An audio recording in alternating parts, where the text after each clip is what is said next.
Hi, I'm Mary, and welcome to my Ventura County Sustainable Farmer of the Month.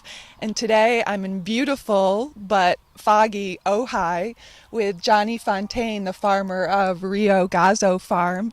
And John, how did you get into agriculture? What makes you passionate about it? Well, initially, I was involved in cooking and did a lot of cooking, and so I kind of started in the kitchen, and then really felt like I wanted to get involved more in production. And Elizabeth, my wife, picking right there, was with Elizabeth Fontaine. Fontaine, the other farmer from Rio Gozo, Hello? also came to it through cooking, and so then I think both of us felt like we really wanted to know food from the farm to the table, and so we got involved in it that way. Yeah. So it was the fresh aspect and going through the whole process of growing the food and watching it grow Yeah. and then preparing it for everyone. Yeah. I mean, I guess it would be like if you were a painter and you started mixing your own paint. So you kind of create the palette that. So we're standing in the middle of his gorgeous palette, and I'm surrounded by all of these. A lot of farms that I go to lately, they grow one or two things, Sure. and there's such a wide variety here. What are you growing right now? What are you harvesting as well? We're harvesting. Well, right now we're harvesting chard. Yes, and we're growing beans, squash. Tomatoes, eggplant, bell peppers. It's our goal really to grow pretty much everything you can within season. And we grow for a CSA, so our... Can you tell us what a CSA is? Sure. CSA stands for Community Supported Agriculture, and so we have community members that subscribe to this farm, and they desire a large variety of different food in their box that they get once a week. So all members receive one box every week for 12 weeks in a season. And you said something to me earlier. You said the most important thing in CSA is community, and without the community, this would not happen. Yeah, it's the C part because in fact, that's how I got to be a part of this farm, is through our larger community here in Ojai and through existing farmers already. And I jumped on and got excited about farming in Ojai and staying in Ojai to do so. And So the community volunteers for you. They do everything from weeding to what else do they do? we pick a lot of vegetables, and gosh, I'm distracted by, here comes one of our community members now, but you'll see a lot of kids showing up here at the farm pretty soon. There'll be parents, there are teenagers that come out, and it's a wide variety of member or community members here from Ojai, friends of ours, but also CSA members come out too. And so they're here volunteering for you, doing all different farm tasks, which is really helpful for you. And then where does the CSA? Where does your food end up? What farmers markets?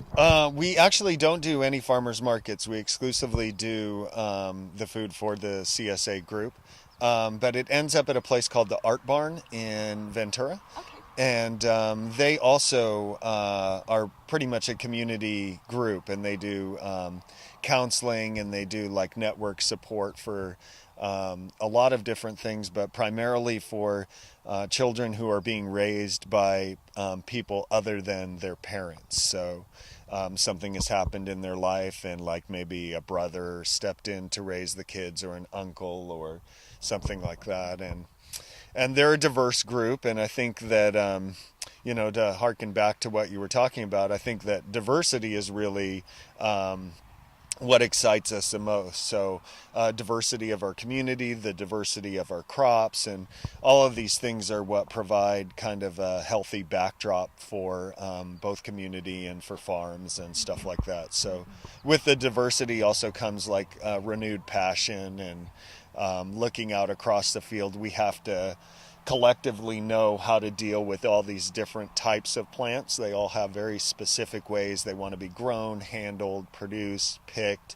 And I think it's true for community. There's not one specific sort of snap-on model for how communities work, or how you how they proliferate, and so you have to provide that kind of attention to detail and intention to allow the space and allow these things to kind of flourish on their own. Yeah.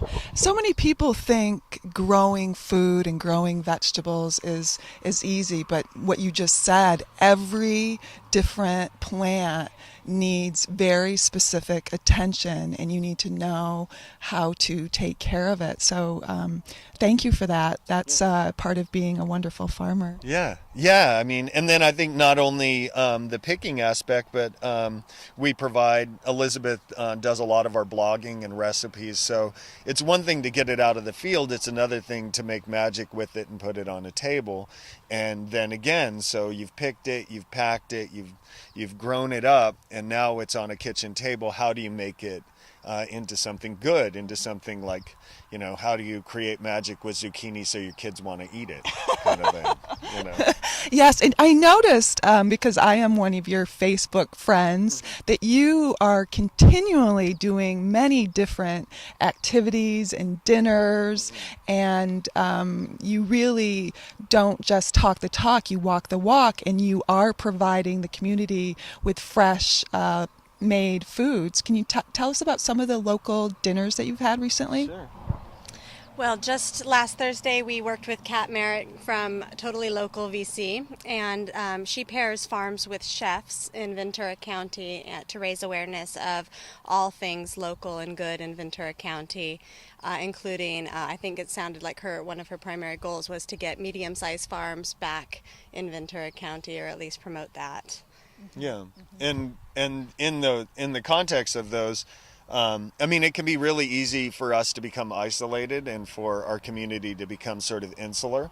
Especially in Ojai. In Ojai, it's so small, and there's not that many people here. But then when we get to reach out, and we sat at that dinner, we sat at a table with people we didn't know, and then we tried to, whether they're buying food from us or whether they're a part of our CSA or whatever, it doesn't matter. That's all sort of fertilizer for a community growth. So it doesn't matter to me whether they're buying my chard or buying someone else's chard. They're still supporting the networks of farms, and that's good. And the locally grown effort. Yeah, and chefs and people. They had locally made wine and limoncello, and all these people are vital to our community. I mean, it is. And what's best about our community as well. Yeah. I mean, we're so lucky where we live. We can have broccoli, we can have avocados. I mean, people grow exotic fruits, and so more than really anywhere else in the U.S., Southern California, and specifically Ventura County, has such an abundance of product. I know, we're so lucky to have this weather all year. So why Rio Gazo Farm? What makes this land so fertile and so great for growing your vegetables? Well, Rio Gozo means river of joy, and to our left is the Ventura River.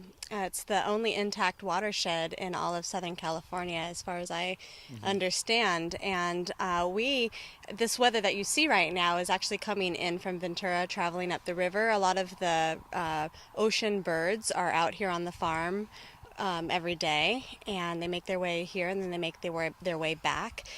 So we get sort of it's a false idea that Ojai is a separate place. It's not. Geographically, it's very connected to the ocean, even. Yeah, and so the weather patterns really work for the vegetables. I mean, the weather is it's neither good nor bad. It's good for some things, it's bad for others, and so that's a matter of perspective. But I mean, as far as the soil really goes, it's basically the mountains that we can't see because of the fog.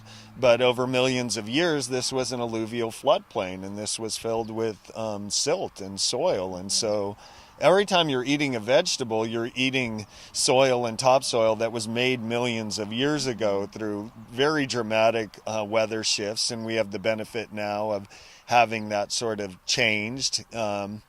And also, this was a pig farm for many years before we took it over. Yeah, so there's a lot of great fertilizer down on the bottom when you start to dig in. And why organic? Why is organic so important?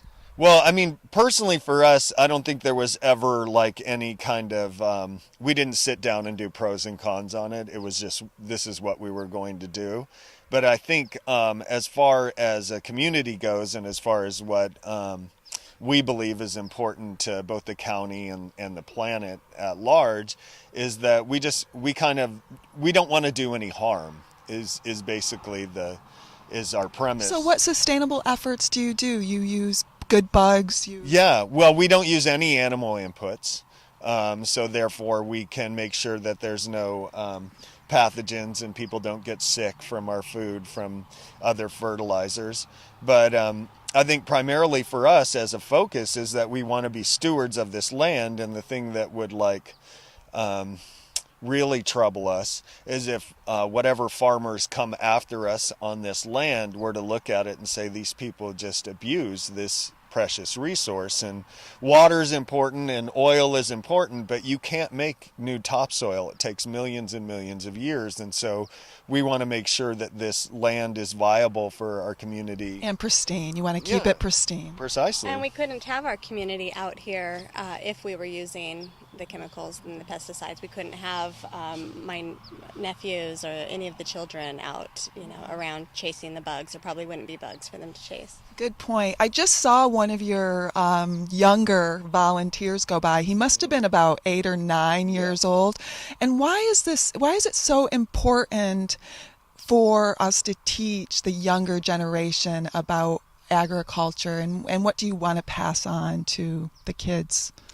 Well, I mean, I think that, for so long, the United States had a history of agriculture, and then it became something that was sort of looked down upon. But it's at the very root of every human. It's not specific. No pun intended. Yeah. It's something that's unifying. Everyone eats, everyone drinks water, and everyone breathes. And so we want to have kids understand that this is a wonderful life, and that it's about more than 401k plans and making sure that they have this awesome car or this really huge home, but that you can have a lifestyle that keeps you both healthy and happy.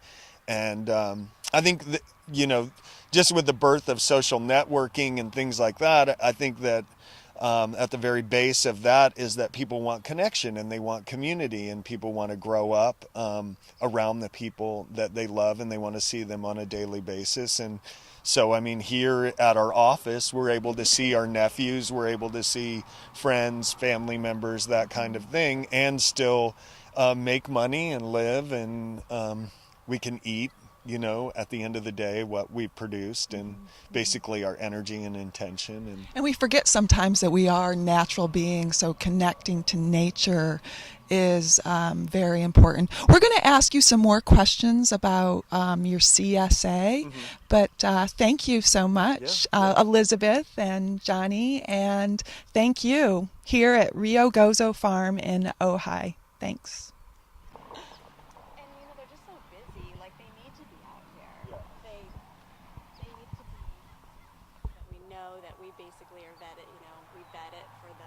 For our members, because we know it's organic, it's grown locally. Oh, that's yeah, but it's corn because of our space size, but people still want those things. And what's great about doing it is that it's still supportive. So it's an educational project that you're working on? Yeah, and it started out that it was I'm going to send a newsletter out. And that's mainly for the kids. Box at the school where they're already going to pick up the children. Why CSAs are important to schools? Do you want to answer that question? I could, yeah. He was born and raised on this farm. Yep. Because we send this sustainable Ventura County Farmer of the Month out to schools, I wanted to ask Elizabeth Fontaine why CSAs are so important for our school system in Ventura County. Well, community-supported agriculture depends on finding places where community exists as well as building community, and schools are the obvious place where there are families and families need to eat or want to eat healthy. And so schools are good places for community-supported agriculture to actually deliver or have a program located on their campuses. And it's great because that way families get together, they can open up the boxes right there and look around in it, get excited with the other parents, maybe share a community supported agriculture box or share a subscription so it's not so overwhelming, not as much food for any one family if you're a small family. And it's such a good example for the kids learning. Yeah, the kids get to see that this food just came in and what is actually in season, and why are there carrots and there are not summer squash in a particular box, and kind of get more used to what they're eating when they're eating it.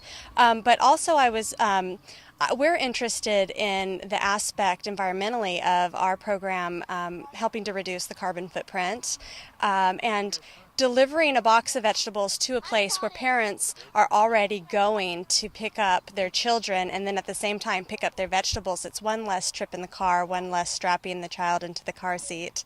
And I think it's a great venue. We do deliver to one school in Ventura. It's the Ventura Montessori School. And And has it grown from when you first started there? Have you seen any changes, We started there for one season, and then summer came, and we hope to start again in the fall. And yes, we hope it grows. So if there's some schools that see this and they want to start a CSA at their school, should they contact you? Well, I guess it really depends on the school and what they want to do. They should contact us if they want to find a farm that is organic, that is willing to bring the food to their school. But also community-supported agriculture started with where a community decides that they would like to have a farm, and that farm could be potentially at their school too, and they could hire a farmer to farm at their school and have it very interwoven right in with their system. So there's a few ways they could do it. Okay. Wonderful. So if you're a school and you want to have community supported agriculture and you want to learn more about community supported agriculture, I would contact Elizabeth Fontaine at Rio Gozo, and I'll tell you how to do that. Thank you. Things you see when you come out to the farm. This is a grasshopper hugging a frog. Get as close as you can. I've never seen such a thing. And these are some of the younger volunteers at the farm who are out here helping to pick and harvest the vegetables. And are you having fun today? Yes. Wonderful. Very good. And also there's another volunteer picking chard, and her name is Cheryl, and she is a friend of mine from Ojai. And Cheryl, why do you volunteer for CSA and for Rio Gozo in particular? What are you getting out of this? Okay, well, for CSA, because I really believe in the cause, I think community-supported agriculture is really the wave of the future if everybody could just find a way to get on board, even minimally. And for Rio Gozo in particular, because of John and Liz, they're friends of ours, and they've just been so enthusiastic about what they do and infectious in their cause, and that's really translated to all of us. So we feel like it's a real gift and an honor to be able to come here on a weekly basis. We've been participating for about a year, and it's to the point now where if I don't come, it just, it feels like something's missing. It feels like something's missing. It has a real grounding effect on all of us. So when we, for whatever reason, don't make it out here to participate in the pick, you really feel that something's missing, and the week just isn't as good. So and it doesn't take much effort. I mean, you come out here, and how many hours in the morning do you come, or how many hours a week? I would say it's roughly 3 or 4 hours at the most, sometimes less. But the beauty of this situation is that if we only had, there have been days where I've said, hey, I have to go work at 9:30 or whatnot, and I can be here for an hour or two, and then I'm going to have to go. So it's sort of come and do what you can, and it makes you feel good, and it makes your kids feel good, and it makes the farmer feel good that you're here. Exactly. Exactly. And then, of course, the whole thing is punctuated with, and here's your bin of produce for the week for helping out. So And they give you you take a share. As a volunteer, you take a share home each week. So, I mean, you know, look what we get. and you must feel so grateful that you helped in the process of it when you Oh, get that yeah, box. And when yeah, you sit down to eat your food at night, Right. don't you think about that you... We think about it every day. We think about we eat from this farm at nearly every meal. So it's And that's what community agriculture is all about. Exactly. And you really feel like it's interesting because somewhere in your mind you know the people you're out here working the land with, and you're all sharing the same food. And there's something that really it has a real connectivity effect that you sense as you're having your meals. So it's cool. It's been a very enriching experience for us. Enriching experience. Thank you, Cheryl, for talking to us about Thank you. volunteering for CSA. That's wonderful. Thank you for helping all of us. Of course. Thank you.